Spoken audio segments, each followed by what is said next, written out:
Молодая женщина по имени Молли привела домой чернокожего бездомного и позволила ему принять душ в ее ванной.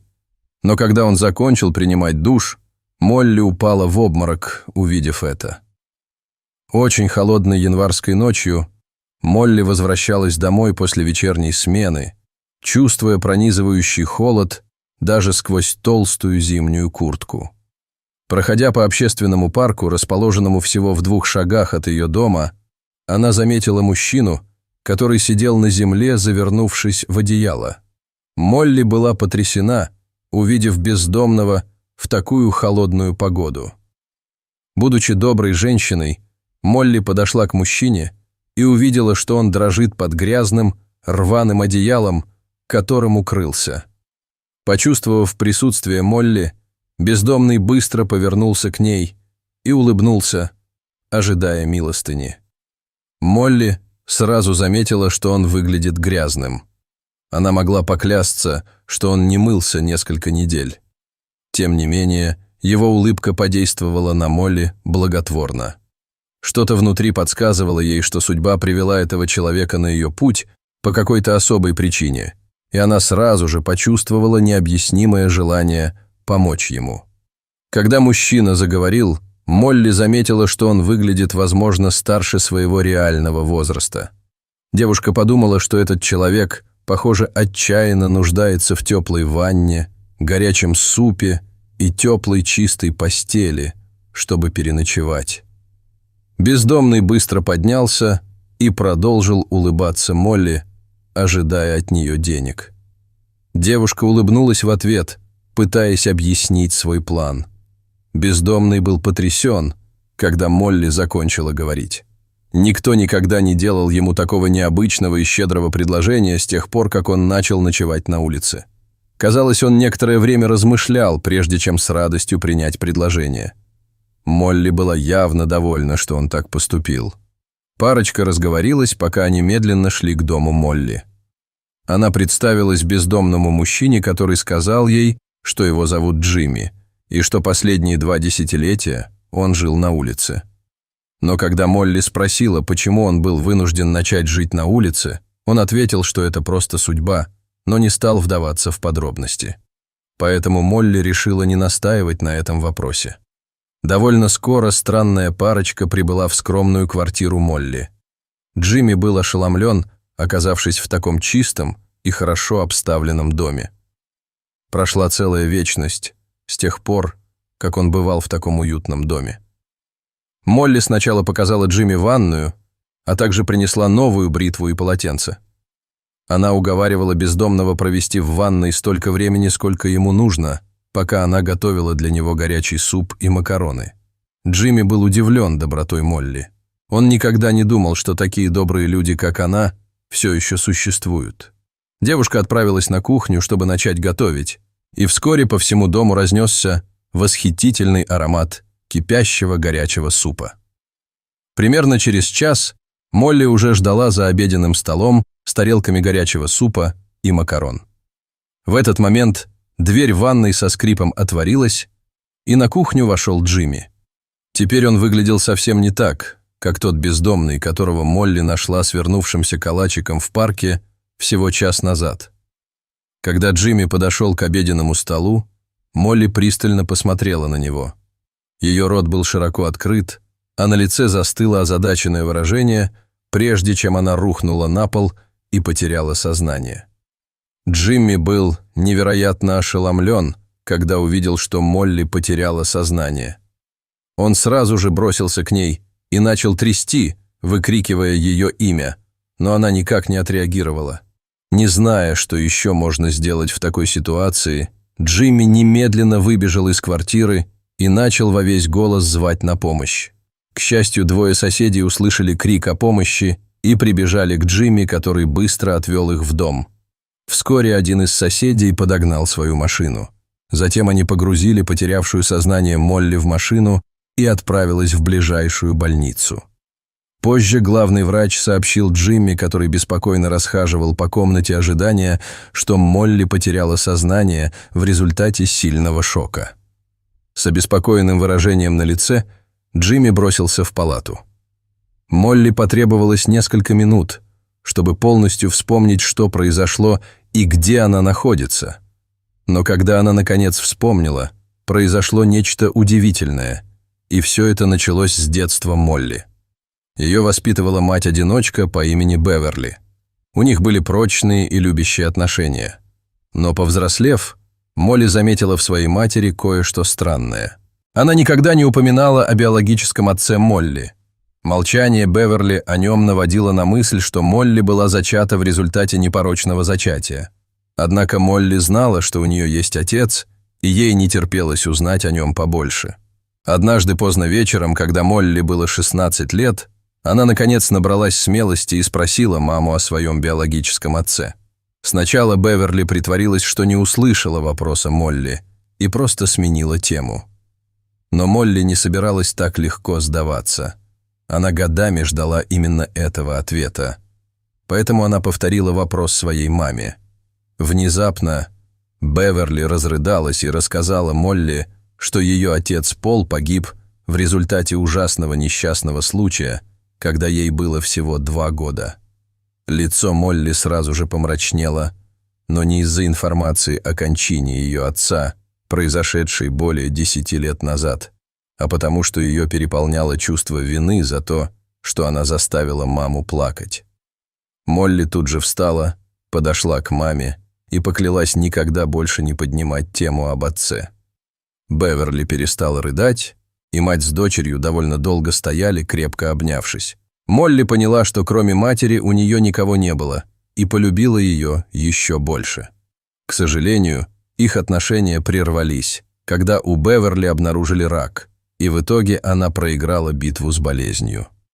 Молли тогда было 23 года. Она была убита горем. Она потеряла отца, а теперь и маму. Она чувствовала себя совершенно одинокой в этом мире. Представьте, какой шок испытала Молли, когда Джимми вышел из ванной, и она узнала в нем своего отца, которого считала мертвым. «Папа, мама сказала, что ты давно умер», — сказала Молли, продолжая выглядеть крайне ошеломленной и растерянной. Улыбка Джимми мгновенно исчезла, он сел на ближайший стул и долго молчал, пытаясь оправиться от шока. Молли села на кровать и продолжала смотреть на Джимми в полном недоумении, гадая, не совершила ли она только что большую ошибку, назвав его своим отцом. Наконец, Джимми сказал: «Да, мой маленький ангел, я не виню Беверли за то, что она солгала тебе. Должно быть, ей было стыдно за мою печальную историю». «Какую печальную историю?» Тут же спросила Молли. По словам Джимми, он женился на Беверли сразу после окончания школы. Пара жила мирно, пока его не постигла трагедия. Джимми взял огромный кредит в банке для инвестирования в новую онлайн-схему быстрого зарабатывания денег. Именно его лучший друг и коллега Джон познакомил его со схемой, которая обещала колоссальную прибыль в размере 30% всего за 2 недели.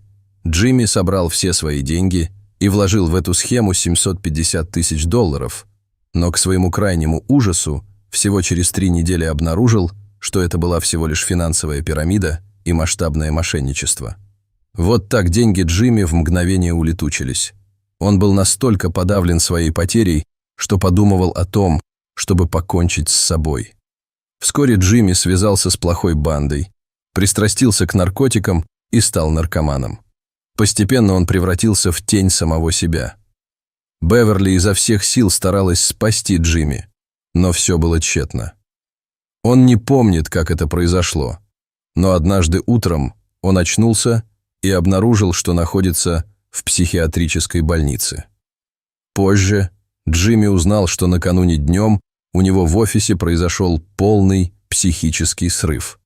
Он начал кричать, что что-то слышит и видит, и его коллегам ничего не оставалось, как вызвать скорую помощь. Пристрастие Джимми к наркотикам привело к серьезным галлюцинациям, в результате чего он потерял рассудок. Следующие 3 года Джимми провел в психиатрической больнице, лечась от психоза. Беверли ни разу не навестила его за все время его пребывания там. По его ощущениям, Беверли стыдилась того, что ее муж – психопат. Через 3 года Джимми был убежден, что он полностью выздоровел, и неоднократно просил о освобождении, но ему отказывали. Он устал от психиатрической лечебницы, которая, по его словам, больше походила на тюрьму, чем на центр психической реабилитации. Однажды ночью Джимми сбежал, так он и оказался на улице. Сначала он присоединился к уличной банде, которая воровала и продавала автомобили. Лидер банды, Марио, назвал его Джимми в честь своего покойного лучшего друга, на которого Джимми был похож. Джимми понравилось новое имя, и он решил сохранить его. 4 года спустя Джимми покинул банду после того, как один из ее членов был застрелен полицейскими во время неудачной операции по угону автомобиля. Затем он выживал на улицах, выпрашивая милостыню и выполняя грязную работу. Джимми признался Молли, что никогда о ней не забывал. Однажды ночью он даже посетил дом, в котором жил с Беверли, но не застал там ни Беверли, ни Молли. Он понял, что Беверли услышала о его побеге из больницы и, опасаясь, что он начнет ее искать, уехала вместе с маленькой Молли. В этот момент Молли упомянула, что помнит, как ее мама перевезла их в новый дом без какого-либо предварительного уведомления или объяснения. Это случилось, когда Молли было около 7 лет.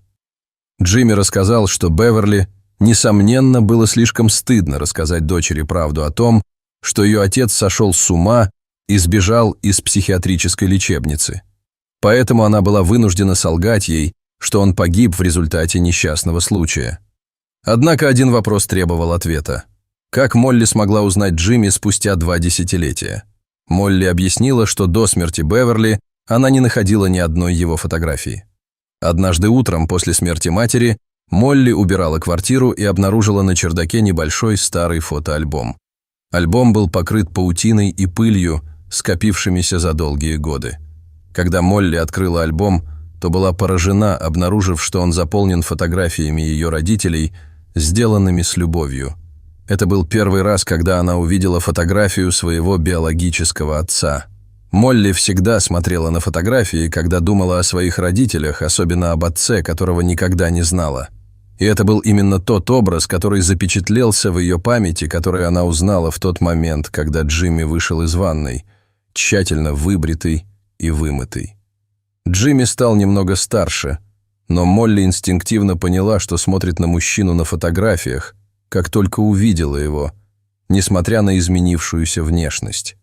Она упала в обморок от шока, потому что всегда верила, что ее отец мертв, как и заставляла ее верить Беверли.